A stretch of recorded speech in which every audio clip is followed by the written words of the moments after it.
All right, good afternoon, everyone. First off, I would like to thank you all for taking time out of your busy days to attend this informational presentation on GIS Day. So I am Daniel Stelb. I am the GIS Program Coordinator here at the Oregon Office of Emergency Management. And today I'd like to talk with you guys a lot about what we have been doing and using with GIS in this unique sector.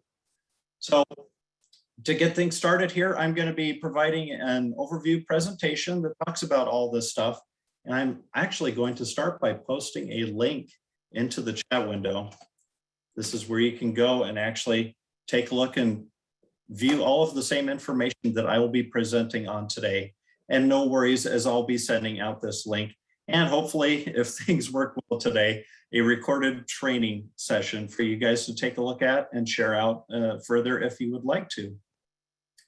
So to get things started here, let's do a quick little introduction about GIS and what it is and how we're using it here at the Oregon Office of Emergency Management. So I'm sure some of you may have the question about what is GIS? Well, GIS, as everything else is, it's an acronym that stands for something. That is Geographic Information Systems, but it's more than a map on the wall, right? There's been a lot of advancements over the last number of years that talk about how we're able to transform information and present it in a way that's easy to read and understand. GIS helps us see where things are, how things are connected to geography, and allows us to interpret and process that information into informational displays that show what impacts may be within a given area. Now, the utility of GIS is really taking that map information and doing something with it, being able to make something that can be used by decision makers to help them make more informed decisions about what is currently happening. So what is the role of GIS at OEM? Well, it's visualization of essential elements of information, which are EEIs in terms, displaying content in an easy to read format, and creation and coordination of GIS and related products during all phases of emergency management. And apologies, I don't have a way to turn off the dings, so I'm sorry there. We do pull data from various resources to depict the current conditions across the state of Oregon and in our region to paint the picture for what's happening out there. You'll see this live interactive map here. This is showing current conditions. I can view and interact with this data. I can click on it to bring up more relevant details about what's happening in a given area and see information such as when it was last updated and what it represents. I can click on any of these boundaries and see details about small craft advisories, weather watches and warnings that are happening around here. And all of this information is updated from the authoritative and official source. So we can trust the data that we're able to see and interact with. Data can be transformed into a wide variety of different visual products that focus on specific items of interest. So if we're wanting to see information about active wildfires within a given area or across the state, we can view that data. We can see information that talks about the number of shelters over time and how many people are currently being sheltered. Number of people estimated under evacuation, et cetera. There's a wide variety of different things that we can do with GIS tools. We're also pulling on a wide variety of different data sets from a wide variety of different partners to really show and demonstrate what's happening within those particular communities. See a little snippet here that shows and demonstrates a lot of the individual providers that we have for information. A lot of that data could be related to wildfire evacuation boundaries, activities, et cetera.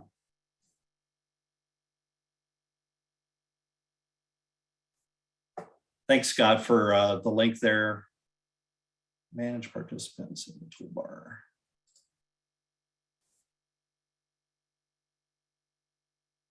See, I don't have that capability after I have already started a meeting.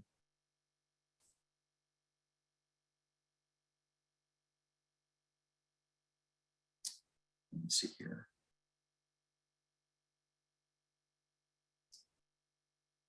Yeah, I'm sorry, folks.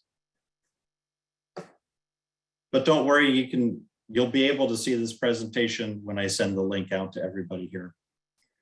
The last item that I'll mention as kind of a brief overview is this is just some of an example of how things are constructed. We obviously start out with the data that's represented here, and then we're able to build and design products off of that information to provide for visual displays or interactive mapping applications that talk and speak to the data and what it is representing and showing at that point in time.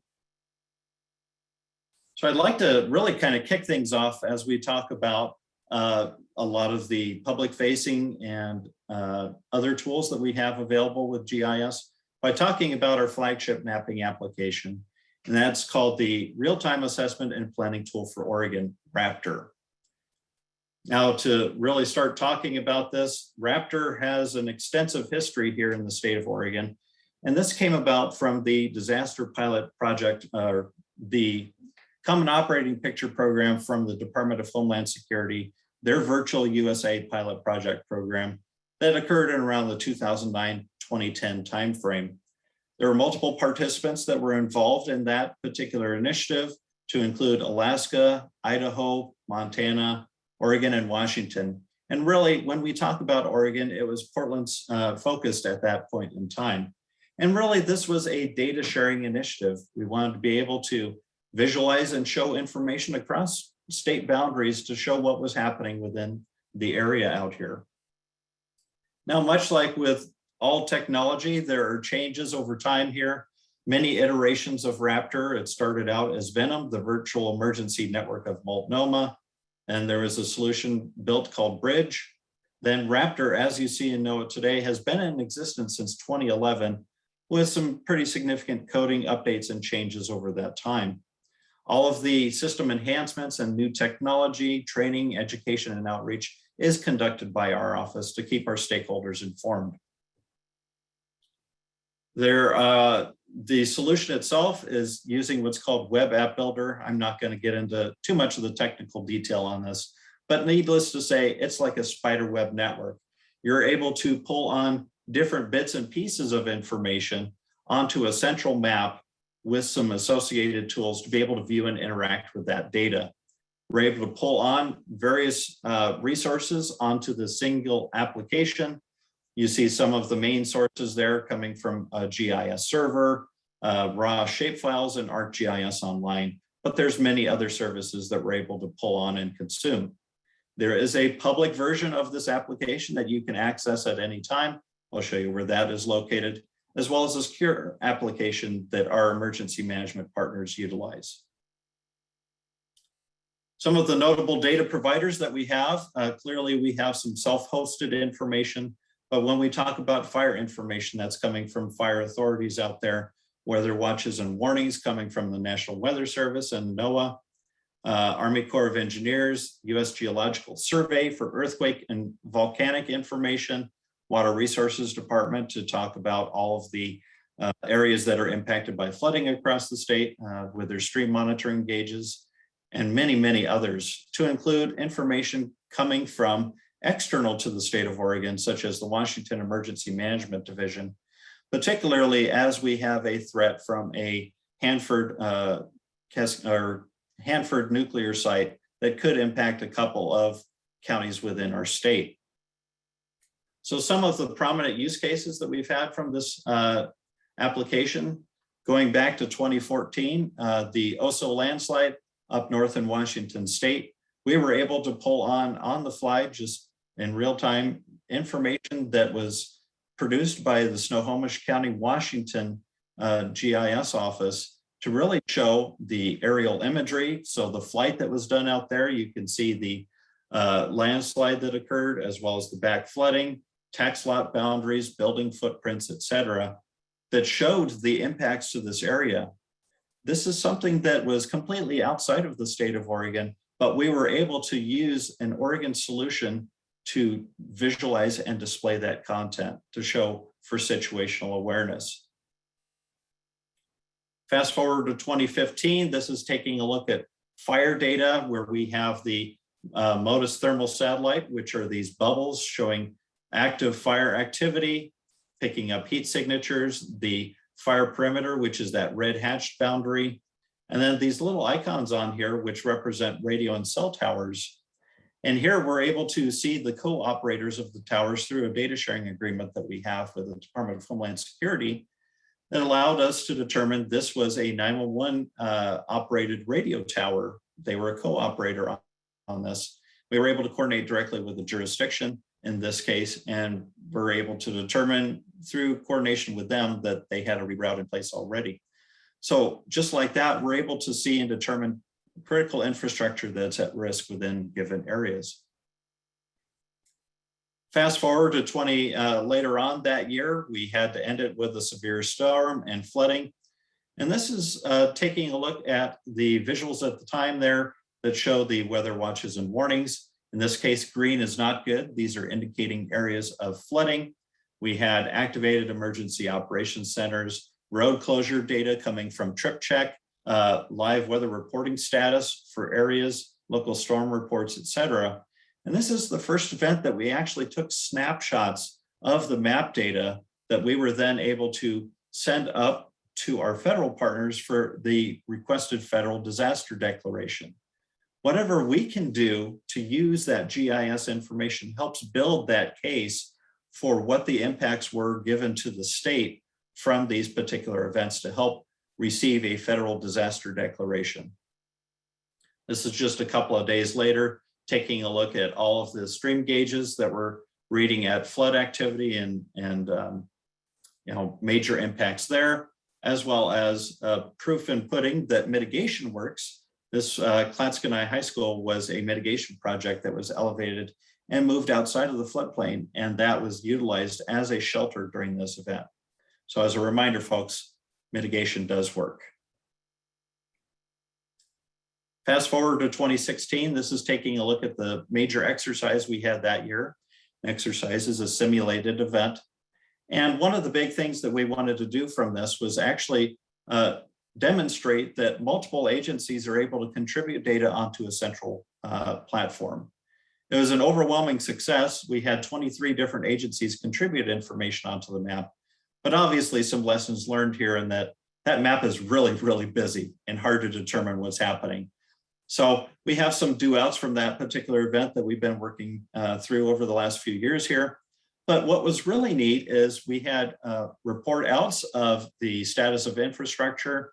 We pulled data, simulated data from our transportation partners that indicated the status of road and rail networks, as well as live guard troop locations. So these little blue icons that you see here, we actually got to watch those move throughout the map to show the locations of guard troops that were deployed. So pretty neat to be able to see and visualize this information on that central platform. Also moving forward to the next year here, 2017, you'll notice that there is a DR number there. So we did receive a disaster declaration for this particular event. But Deschutes County actually used Raptor, specifically some incident data, to put in the locations of all of the collapsed structures. So on this, we actually can see not just the location for where these occurred, but they were able to then put in some additional details, specifics on where it was physically located, but also attachments that showed the collapsed structures on that particular location there.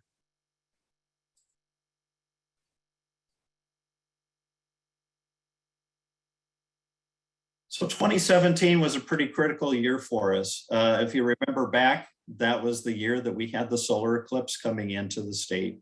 And one of the big things that we wanted to do was be able to display on a common platform to the general public all of the areas that were impacted by wildfire activity. And as such, wildfire evacuation boundaries have been a pretty critical need for data. And prior to that time, really, there wasn't much information that depicted what those boundaries looked like. You had a lot of brief descriptions that talked about like the 4,500 block of Lone Rock Road in a community. And if you're not local to the area, it's very hard and difficult to understand where that specifically is occurring. With the way that the eclipse was going across the state, that essentially went through the middle portion of the state, very rural areas that were potentially set to have critical fire evacuations, especially since it was occurring in August. And a lot of this information, when you do get a hold of it, it's got a very short time frame that it's valid for. This data updates very regularly or off hours. So for example, if you're working in a coordination center environment and you're only open from 8 to 5 and the boundary changes at 6, guess what? You're not receiving those updates until the following day, where it may no longer be valid. And then some communities that had some GIS capability already did not post that information in a consistent format, or they would post one layer one day, and then the next day they would post a new layer that was a different URL or a different website. So remember how I mentioned earlier about Raptor kind of being this spider web network, to where I'm picking and piecing parts together to form a map. Well, if that website changes every day, I'm having to point it to the new location every time. So there were a lot of issues in really kind of being able to visualize this information. So what did we do? Well, first things first, being able to see who we can reach out to coordinate this information is key and critical. Now, who are the contacts at the local and tribal level that we can talk to? Who are our state partners that are working in emergency management response? And then when we're pulling on folks from the outside, from out of state, through emergency management assistance compacts, who are those contacts that we can reach out to that are deployed directly to the fire? We designated a statewide fire evacuation layer following the common themes of level 1 through 3, ready, set, go terminology. And we were able to take that information and utilize that in various applications and software. So this is taking a look at the major fire on the landscape. This was Eclipse Day. And here we see the active fire perimeter, bubbles showing the thermal satellite readings, and then this evacuation boundary that was set up and in place here. So we granted some credentials out there for folks to be able to sign in and update that information on a regular basis. We were able to share that information out to the public. And with that said, we had 74,000 views of Public Raptor during just a 2-month time frame.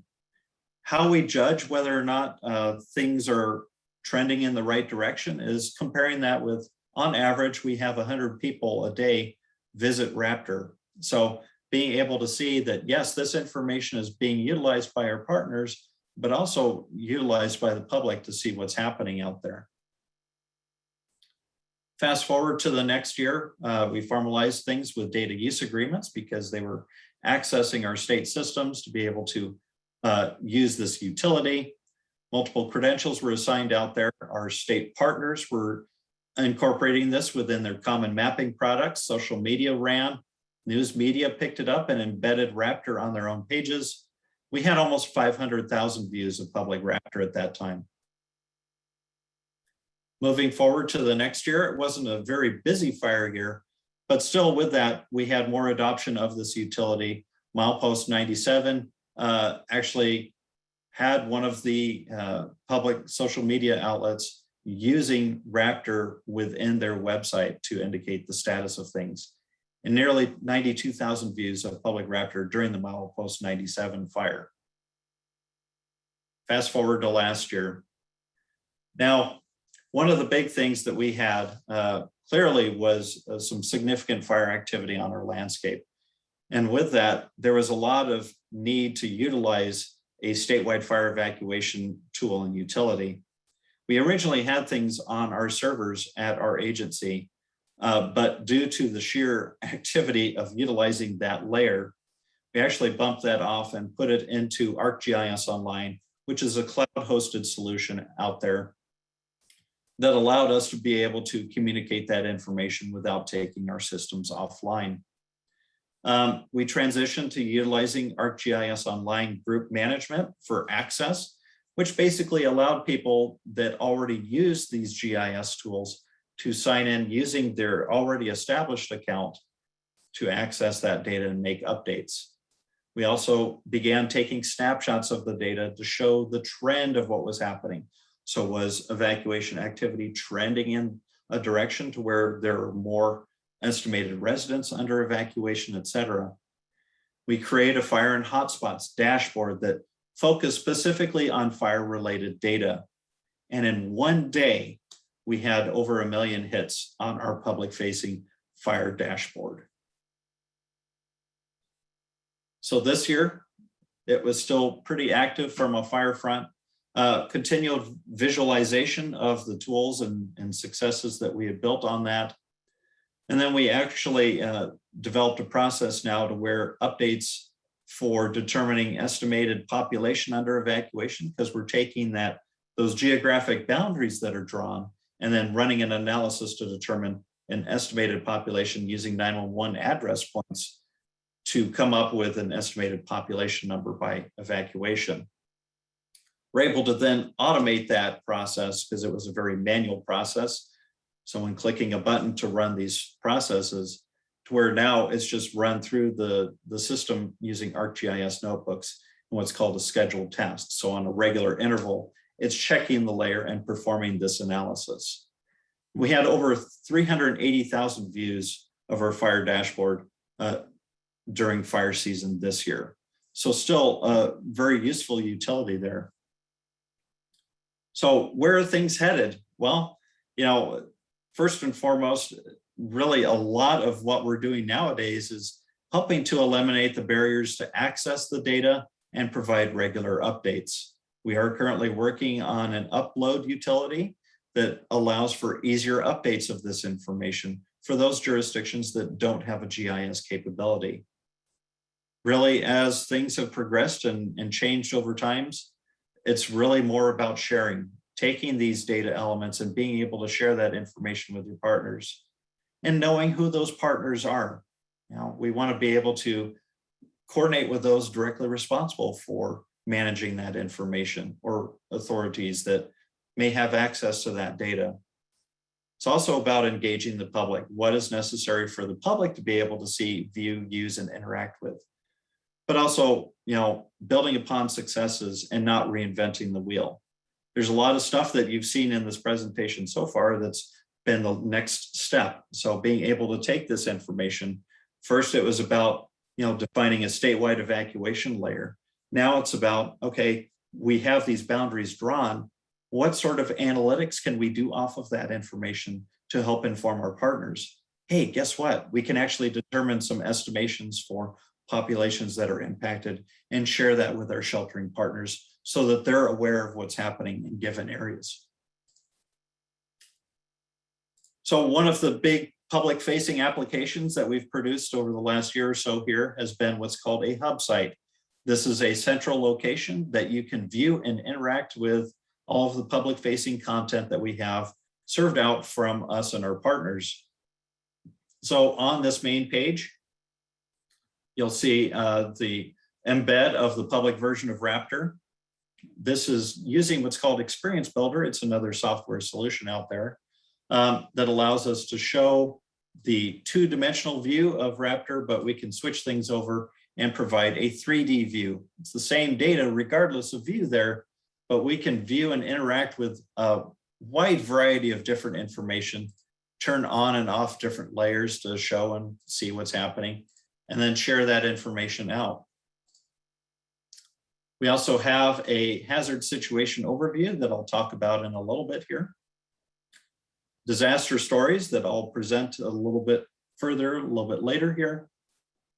Success stories where we have used GIS for real-world events, mapping related videos, social media, and then an open data site.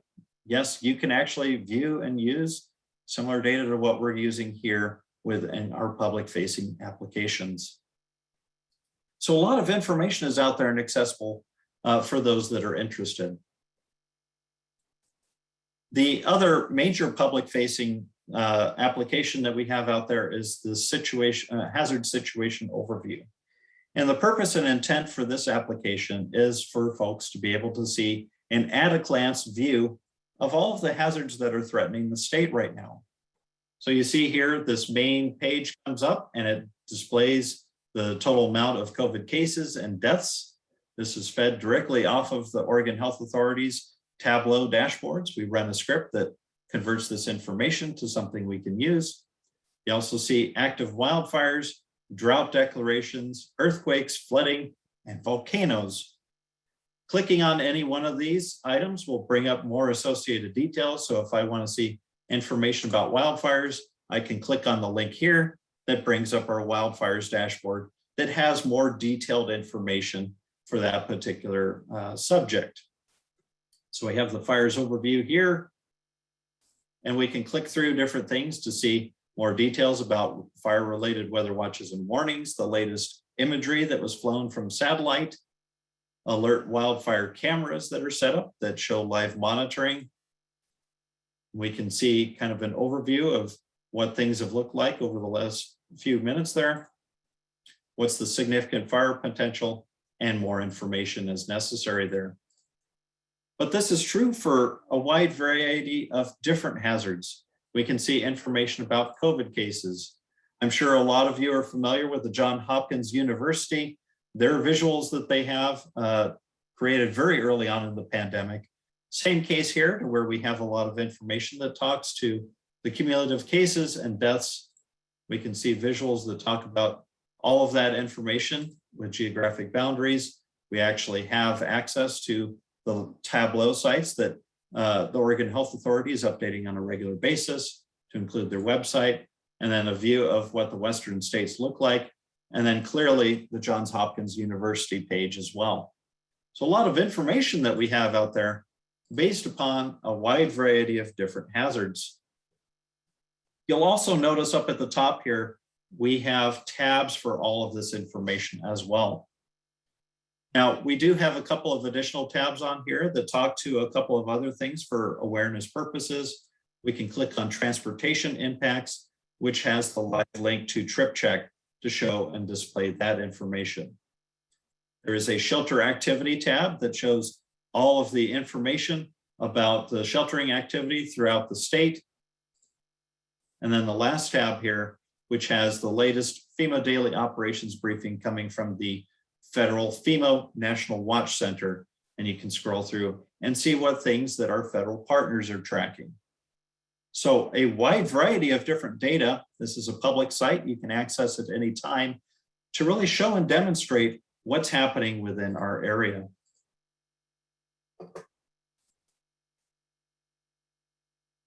So one of the other kind of key pieces and components that we produced as a part of the most recent events that we've had, because it was such a large scale and magnitude, is the ability to take a wide variety of different information and inform our stakeholders about the progress and status of those activities.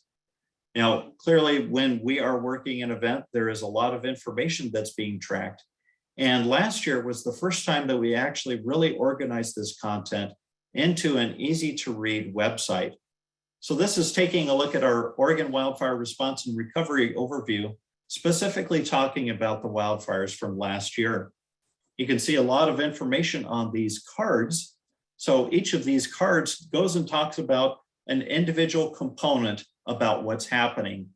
So for example, a lot of the stuff that you see right now is very focused on recovery from these events. But we had on here a lot of information that talked about the status of evacuations, active sheltering that was occurring, et cetera. So here we have cards of information. It's very much like our hazards overview, but this is a card that has an interactive page that talks about more details on the information that's being presented. So here we have details that talk about the hazardous tree removal and debris cleanup that's occurring throughout the state, and live data that talks about what the status is from that agency partner. We can also see and view information about disaster assistance that's occurred. So these are all of the federal assistance programs that have provided dollars to help communities recover from these events. This is coming directly from FEMA. This information is updated on a regular basis and talks to all of the community dollars that have been sent out to help them recover. So a lot of information on here. We're able to see details about the damage assessments that were conducted out here. So all of the destroyed or damaged by county breakdowns, other structures that were damaged, and that's based upon the information that we received from our partners on each of those elements there. So it's another way that we're able to take this information presented in kind of this live interactive website that's fed off of data on the back end. So we're just figuring out a different way to visualize and present that information and provide additional details that talk about what does this stuff mean, who's tracking it, et cetera. So for the wildfires this year, because we didn't want to reinvent the wheel here, actually built a template that we're able to use and copy off of based upon the fire activity that we had last year. So this website essentially started with us making a copy of last year's website and just doing that plug and play to make updates to the data as necessary there. Here we see a lot of the same information, fire statistics, links to air quality, et cetera. So we can view and interact with that data that's being collected and gathered without having to spend a lot of time in creating a brand new website from scratch.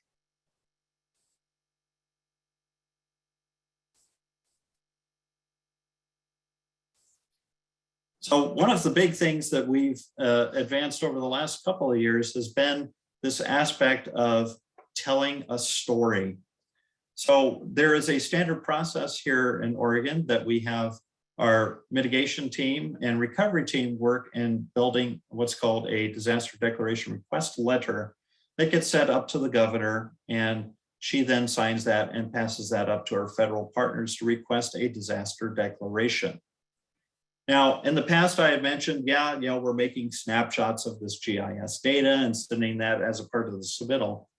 But now we have a standard process where we're building a story that talks about these events. It's the same data as what I showed you guys earlier with the response and recovery overview stuff, but this takes it and builds a story using a common flow that we have determined based upon the requirements of these disaster declaration letters, but into a nice visual format. So here we have all of the disaster story maps in a single spot. You can view and interact with them. And we can see here, if I click on one of these, so this is dealing with the bootleg fire from this year, we can see informational details that talk about the wildfire setup. So this is part of our standard template where we talk about the lead up to the event, and we're able to embed videos, pictures, images, a wide variety of different things to include dashboards that talk about what the impacts were for these particular events. So we can see here details about the pyrocumulus clouds that were formed and historical data about the evacuations that were set up and in place, showing over time how did things occur. And this is interactive. So if I want to only show or demonstrate the level 3 evacuations, I can interact with this dashboard and show those details. We're also able to show some graphics and images, but also one of the really neat things that's happened over the last year has been the partnership that we have with the folks over at the Geospatial Insurance Consortium and Vexel Imaging, which allow us access to share with our partners to show flights that are covering damaged areas. So a flight was done and we're able to do a before and after of the area impacts. So we can help use this data to share with our partners so that when they're conducting damage assessments, they have another way to visually recognize those areas and make corrections as necessary. So we talk in here a little bit more about the local and tribal impacts, what the response was from communities, as well as what are the aspects of the mass care response, and then the cost of damages. So we have kind of a flow for showing this information, and the process now is this is developed, and a link to this is then added into the governor's disaster declaration letter, so that when that information is sent up to FEMA, they're able to view the same information that indicates the geographic extents of what happened out there and further details about what those impacts are. Because as they say, you know, a picture is worth 1,000 words. What about a map? That's a lot more. So here we're able to take a lot of information and build a story around it to really help talk to what happened within our area from these particular events. So one of the other big initiatives that we have pushed out has been our damage assessment project. So one of the big key components that we noticed from the fires last year has been there really needs to have a way that talks about how impacts are within communities. And particularly as we talk about home and business impacts.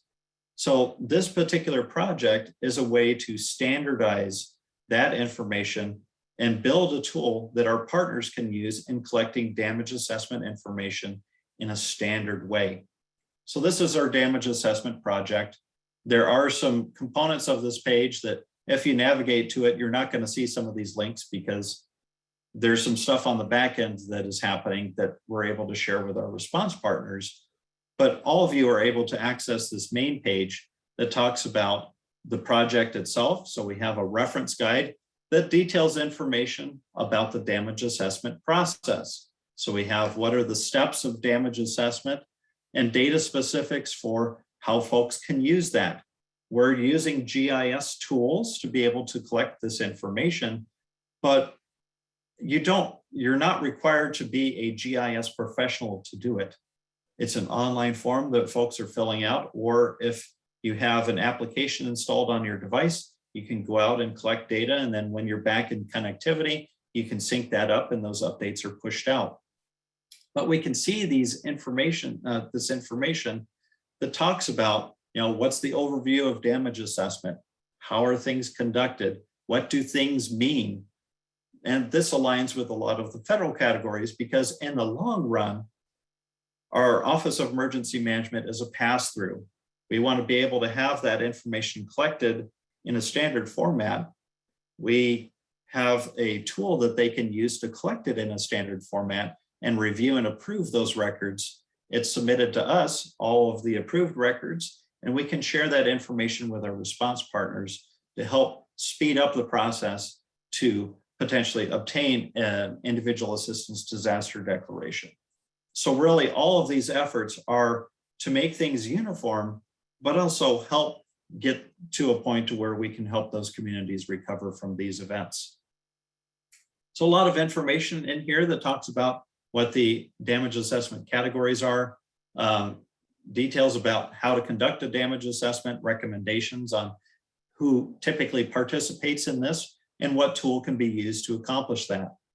So a wide variety of different things that talk about all of the details of damage assessments that are conducted out there, how things are reported to us, how things are shared, and then data specifics for our users out there. You know, where's it stored? How do I access it? How do I collect it? And how do I review the data for my jurisdiction? And each jurisdiction has the ability through a review process to access that information, export it out into a spreadsheet if they want to, visualize it in an attachment viewer app to where they can see all of the photos that were taken as a part of a disaster declaration, make backup copies as necessary, and steps on how to review that information. So we've built some dashboards that allow people to view and interact with those damage assessment records that are collected and make updates to those as necessary so that they can review and approve those, which are then sent to our partners. So a lot of information on here that talks about how things work. Likewise, on that same main site there is a form design template. And this talks to all of the fields of information that are collected as a part of these different things. You'll see on here M's and O's. M means it's a mandatory field, O means it's optional. But using all of these different tools and utilities, we're able to show this is what the data standards are. So we see a lot of information on here related to the different aspects of damages and reports that are necessary out there. So I'd encourage you guys to check that out when you have some spare time. And if you are from a jurisdiction and you would like to know more about this, please reach out to me. I would be more than happy to talk with you guys about the aspects of that and get you set up for damage assessment data collection. The last component that I'll mention today is our Preparedness Framework Implementation Team. So this is a broad statewide initiative that is one of many what are called framework data sets within the state of Oregon. So taking a look at the aspects of state GIS, there are individual components out there that talk about various sectors. One is dealing with transportation, one is dealing with biology. So the PrepFit team is talking about preparedness. So we're taking an emergency management focus on this. And from that, we have a hub site now that talks a lot about what the Preparedness Framework Implementation Team is, what our mission is. So a lot of these things are talking about how do we design and build a community around emergency management and utilization of GIS for that particular sector. So our mission here, really, it's identifying and encouraging data use and authoritative data. How do we improve that coordination, which therefore improves response operations? Granted, there's a lot of facets of emergency management, but based upon kind of these individual set goals that we have here, we're able to build and design and develop these communities and initiatives to help move us forward. You know, GIS over time has become more and more critical. And how do we best be able to serve out that information that our decision makers need across the state? So one of the big initiatives that we have here is identifying and encouraging the use of authoritative data. We have an online emergency preparedness framework data catalog. So this allows us to be able to show these are all of the authoritative data sets coming direct from the source and are updated on a regular basis. For those of you that have been with GIS in the state for a while, you may have heard of the IRIS data set, which is Instant Response Information System.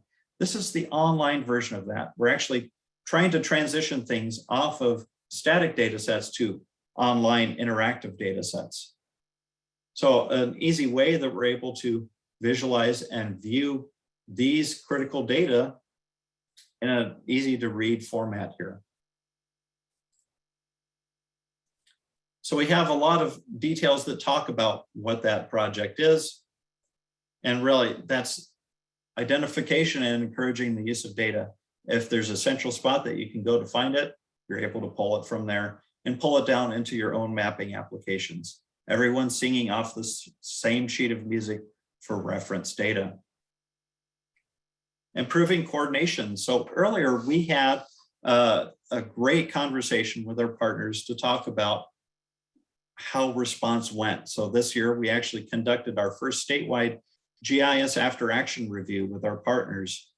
And this is taking a look at what were our findings. So here are all of the participants, to include a number of state and federal partners and private sector partners. And based upon that, what are some of the overarching goals that we had for that discussion, and what were our findings? So we talked a bit about all of the data and applications that were used as a part of this, the framework data that was used. So I talked earlier about what framework was. Here's kind of an overview of all of the different themes that are out there. And then data that was created during the event and areas for improvement. So how are we able, what are the major initiatives that we need to do as a state to be able to meet and address those needs? This is a community. We don't operate in silos anymore. Now, and how can we be able to encourage the use of various different GIS data sets, but also, how do we coordinate those efforts? and areas of improvement and recommendations and findings. So a lot of information out there, and you can tell that a lot of the initiatives that we have are already working to address what the community had identified as a part of this process. We also have our mailing list that folks can sign up to. This is a kind of hidden view for the general public, but for our preparedness framework implementation team members, they can actually access a couple of different things. So this first one talks about all of the contacts that are out there within Oregon. This is our GIS coordinator directory with contact information for all of the folks that are local, tribal, state, federal, and private partners to coordinate with during events. The second link talks about our geospatial data management. So how do we manage and share this information out with our partners, specifically when we are activating the State Emergency Coordination Center? And then this last one is a link to our damage assessment project. So the last thing that I have on here to mention is the emergency management mapping product. So as we find out more of what other partners are doing from emergency management, we're highlighting those public facing applications. And then the bottom shows live links to our state agency partners that are contributing as a part of this. So a lot of stuff that we have really from the GIS end. It's a very exciting field to be a part of and be involved in. And really just over the last couple of years, the advancements that have been made with this technology have really, really improved that data sharing, that awareness that we have for what's happening across our state. I know for me, when I started in this particular role at OEM, it was a map on the wall. We were maintaining one application, and now we've actually built an entire GIS ecosystem to where we're building templates, designing products, and sharing that information with our partners across the state to depict and provide detailed information for what's happening out there. So really, really excited about where the future is going for the use of GIS and emergency management. And with that said, that's all that I had for you today. I'm happy to answer any questions that folks have. So I will leave about 10 minutes for questions. If anyone has any, feel free to raise your hand and I can unmute you and we can chat. Otherwise, thank you all for taking the time out of your busy days to attend this presentation. I hope that this was informational for you and provided a good overview for what we do here at the Office of Emergency Management. So thank you all for attending. Feel free to drop or hang on for any questions.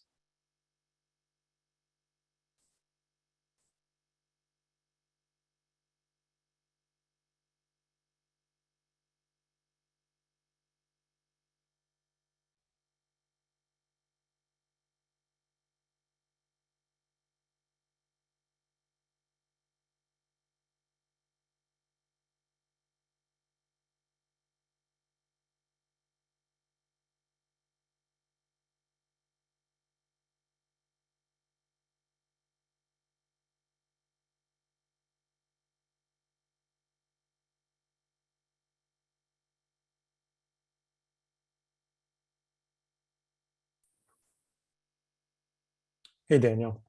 Hey, Scott. Hey, I'd like to, we don't do it tonight, but I'd love to have a conversation with you on another day. Silver Patrol is building a geospatial program, helping emergency management, obviously, across the country. And we just did a massive crowdsourcing effort for Hurricane Ida, which, watching your component on the where you're actually having people going out and doing damage assessments, and we have a similar damage assessment tool. So it's like, great minds are thinking alike, which is great. But you guys are probably maybe in some ways a little farther ahead of us, obviously. So I'd love to sit on another day and have a conversation with you if you don't mind. Yeah, certainly. I will post my, well, you have my contact information already, but I'll post it in the chat here. Yeah, well, we're connected on LinkedIn too, so I can reach out to you then. Yeah. Certainly happy to talk and discuss. I know that from Civil Air Patrol, we do consume the CAP photos feed. And I believe that during the fires last year, We actually had that more detailed imagery that was flown. Yeah, the Waldo camera. And Yeah. we're doing that a lot in California right now. So I think, yeah, it was one of those things that's like, oh, wow, that'd be really cool to have that as a potential deployable asset. So I know it's expensive too, right? Well, they're working on that slowly to get involved states, and we can always bring them from one state to another. We're actually also starting to fly FLIR in California as well for helping to map the fire area. And I'll actually in January be going to USGS to work with the Civil Applications Committee. So that's another component in the whole larger help with some of the fire response.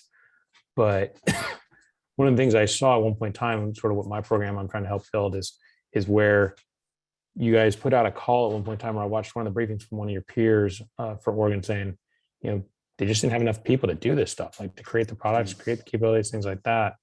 And the whole goal is to train CAP members to help volunteer. But because we have certain authorities, obviously under with FEMA and others, and under Air Force, we can come in and potentially help in the future. That's awesome.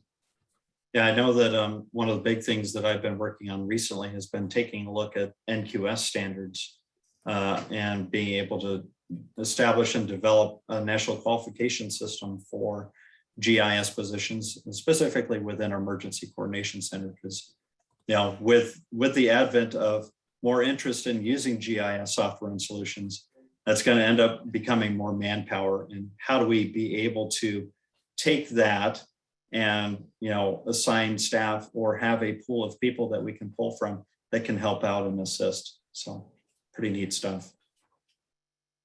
Cool. Yeah, but I mean, I'm slowly working my way across the country. I've talked with Alabama. Now I'm here in Oregon. I've got a lot of good folks in California, obviously. We actually have a team that's starting to build up a GIS team within Oregon. We already have a really, really good, robust one now starting in California, trying to build that across the nation. But anything we can learn from you and where we can get involved would obviously be great.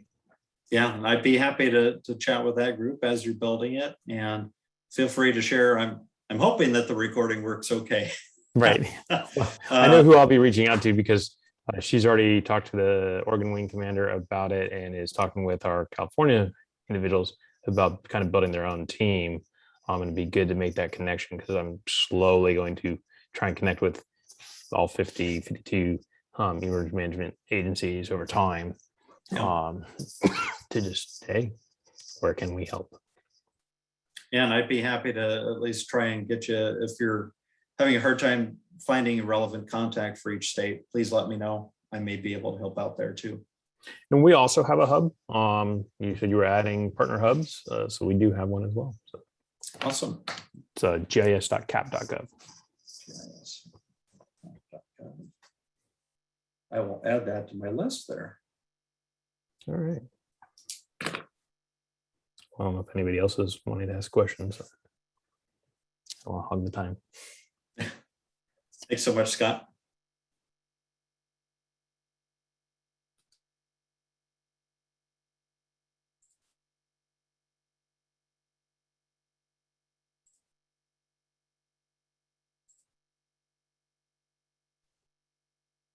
Hello. Hello, Daniel. I'm Nick Ham. I am the Oregon Wing Commander he was mentioning. Yep. So I noticed that Tyra Bishop is on this meeting as well, and she's going to be a fantastic resource for us in Oregon. So we would like to, and we live here, so we'd like to come and sit with you, and we can include Scott by video if possible. So anyway, I'll send you some dates, or you can send me some dates. Yeah, I'll say that I'm probably booked through the end of this year, but certainly send over some dates that work for you guys and we'll notch something on the calendar. I'd be happy to start looking at January. I'll talk to Tyra and we'll coordinate that. Perfect. And thank you very much for the presentation. I enjoyed it. Got a lot more information. I sign into Raptor, but I'm more of an observer than a user. That's okay. All right. Thanks again, sir. All right, thank you. So Sarah, is getting permissions to use display data from partners an issue? Not necessarily. When we're working emergency events, being able to obtain that data sometimes in the past has been a little bit of an issue to initially acquire that information, but once we do have it, being able to take that data and produce products off of it is not necessarily a problem. Where we did kind of run into a little bit of an issue was dealing with this year. There was some issues with obtaining some damage assessment information, and that was trying to determine who the authoritative partner is to pull that data from. But eventually we did acquire it and get the information that we needed there. Hopefully that answers your question that you had. Sean, I see your hand is raised there. Yeah, hi. Can you hear me, Nick? Yeah. Okay, the question I had was, I know that during this last wildfire, things got like a little chaotic real quick early on. But one of the things that we were concerned, so sorry, I'm sure you know, but I'm with USACE up in Portland.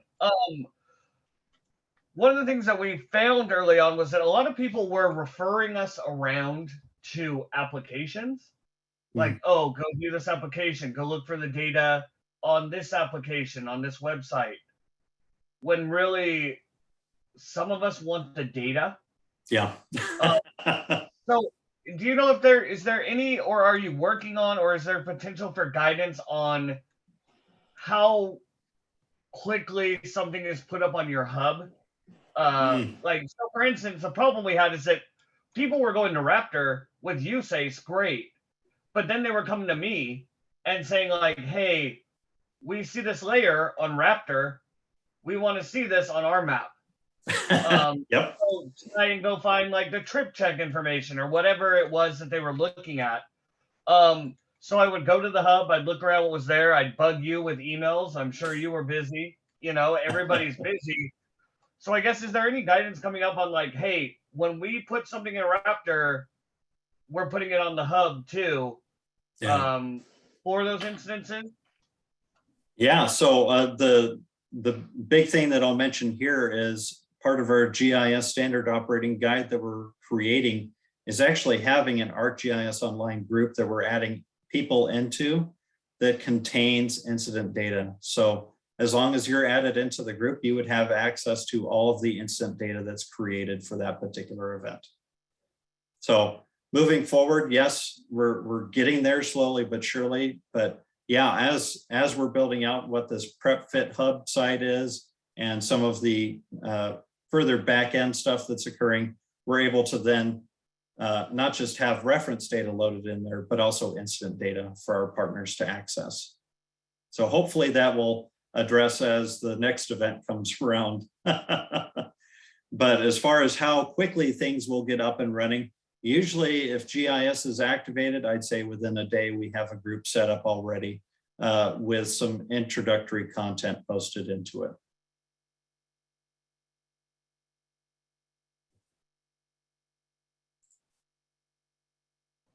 Sorry, one more question for you. Sure. Oh no, I just forgot it. Sorry. So one of the concerns that we have, at least within our organization, is certain data that we're concerned with and we use, especially during EM responses, is like FOUO or sensitive. So within our organization, our guidance has been that we cannot store like FOUO or sensitive information. It can't be on AGOL, right? We have to operate out of portals for that information. So when we tried to do this multi-agency response using AGOL, like I'm thinking more like the ETART response, the post-wildfire response, but also during the wildfire, there was a lot of like, yeah, we have that data, but we can't just throw it on ARC online and we can't email it. So there was this weird, like, we can't get you on our portal and maybe you don't have a portal, and not just, this is not the state. This is multiple agencies. Yeah. So is there any plan for a portal environment for the state where like FOUO or sensitive data can be kept? Because I'd imagine some of that data, like that Homeland Security, it's a similar thing. Like it can't be on the public stuff. Right, right. So I know that the state is working on as a whole to have a geo hub, which is essentially a portal. I'm not sure if it's physically going to be stored on a server or if it is just an aspect of ArcGIS Online. They're going through a business case to design and build it. At some point, yes, there probably will be a portal-like thing out there. But right now, as it stands, we have a GIS server that we kind of use, sort of, but I'm transitioning a lot to using ArcGIS Online just for the utility of sharing. So as far as sharing FOUO information, I think that's probably an off discussion that we'll need to have specifically as it pertains to data sharing agreements and obtaining secure services. All right, perfect. That's all I had. Thanks, Dan. Yeah, thanks, Sean. See, DCA there. Oh, hi, this is David Asco. Can you hear me? Yes.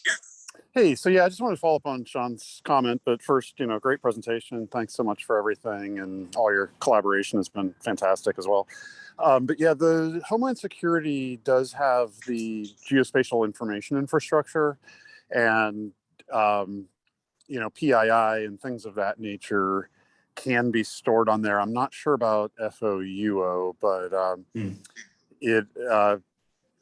or I'm sorry, I think FOUO can be, but PII not. So I'm sorry if I think I got that the other way around. So that is an option. And then of course, USACE has, their portals, and, people have various portals. So there are options. It's not great because, you want to get everything into one location ideally, but that is an option that, could be brought to use for that kind of thing in the future. We had not really explored it a lot last year in the wildfires. And then I've been using it a little more since then because I've sort of identified that is sort of a weak link that we have. So that's something that we've been working with a little with our Cascadia subduction zone plans. And it's not perfect, but it does at least provide us a place to put that kind of data out there. So just wanted to mention that. Great, thanks, David.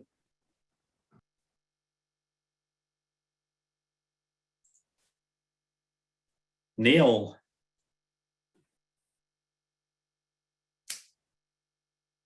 Oh, looks like you dropped off. Oh, no, sorry. My hand was still up. I'll put it down. Okay. No worries. Well, I know we're just a little bit past 3 o'clock. So I'm going to go ahead and close things off, but feel free to reach out to me if any of you have any follow-on questions about any of the stuff that I presented today.